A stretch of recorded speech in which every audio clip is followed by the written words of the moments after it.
So for all of us in India, it's a matter of great satisfaction. It has also now become very apparent that this year, India is the largest growing economy compared to any other country in the world. I'm also finding that the optimism is also translating into various activities with regard to investments in the country, making capital investments, raising capital from the country. What was disturbing me, however, was, and I'll give you a few statistics, in the whole of 2014-15, in the primary market, in the public issue side, about 3,000 crores were raised. And through the rights issue, around 6,750 crores, total more than 9,750 crores were raised in 14-15. In the first 3 months of 15-16, April, May and June, in this country, the total amount raised from the primary market is 9,800 crores. So in the first 3 months, we have overshot what was raised in the country in the entire 14-15. But when I was looking at, and not only this, we have, some of you may be aware that for raising capital from the market, draft red herring prospectus is to be filed. So we have a very healthy pipeline of IPOs that will be coming. Today, there are 24 IPOs or VRSPs for which SEBI observation has been issued. And this is amounting to more than 10,000 crores. So in the first 3 months, we have exceeded what was done in the entire 2014-15. The pipeline is strong. But when I was doing a regional analysis of the money raised or proposed to be raised, I found that there is not a single proposal from the Eastern Zone. Nobody in this region has any investment optimism, any investment plan.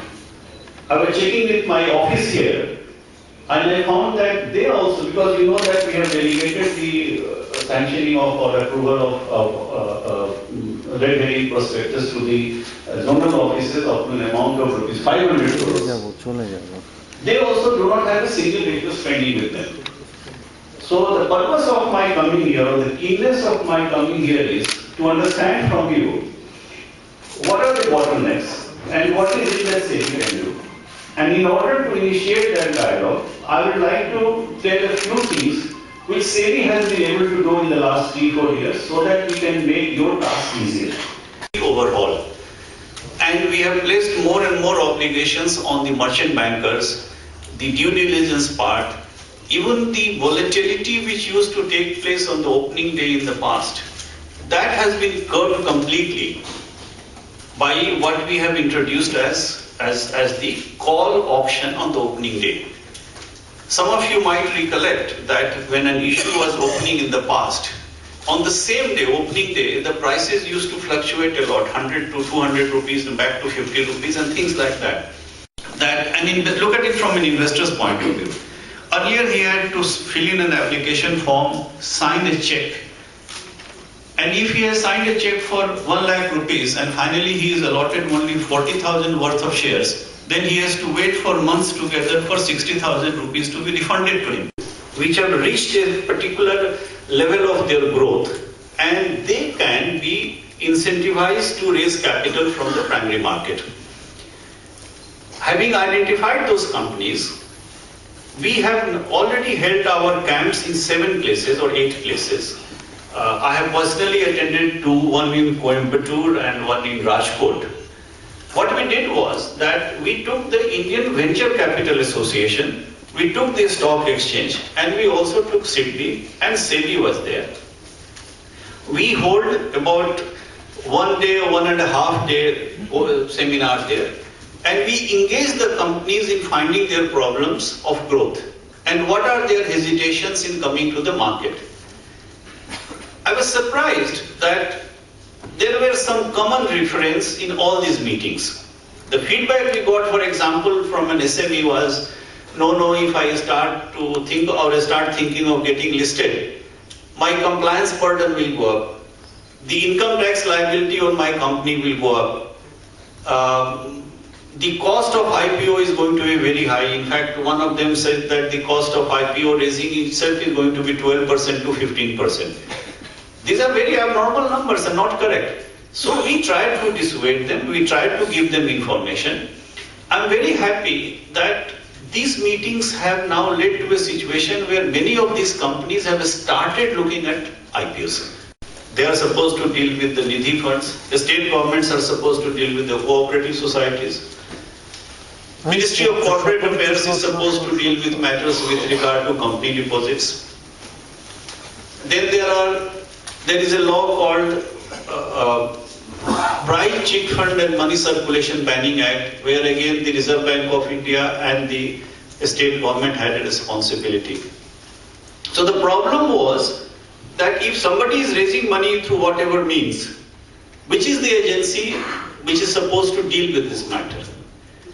Government realized that there is lacuna in the act.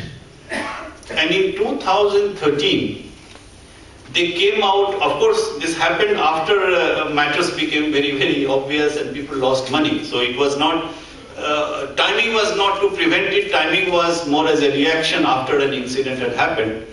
So government came out with 3 rounds of ordinances. Kindly appreciate that this doesn't happen again and again. So 3 rounds of ordinances were promulgated, and finally in July 2014, SEBI Act was amended. Basically it says that irrespective of any activity which anybody can claim to be doing, if they are not registered with any agency and the money raised by them is 100 crores or more, then now there is a legal presumption that it is a collective investment scheme and there is a legal role for SEBI. So all such collections beyond rupees 100 crores, Parliament has now clarified that its responsibility is with the SEBI. But what happens to money below 100 crores? Below 100 crores, again the same thing is continuing. So many state governments have come out with their own Depositor Protection Act, and Supreme Court has also upheld that those Depositor Protection Acts are legal.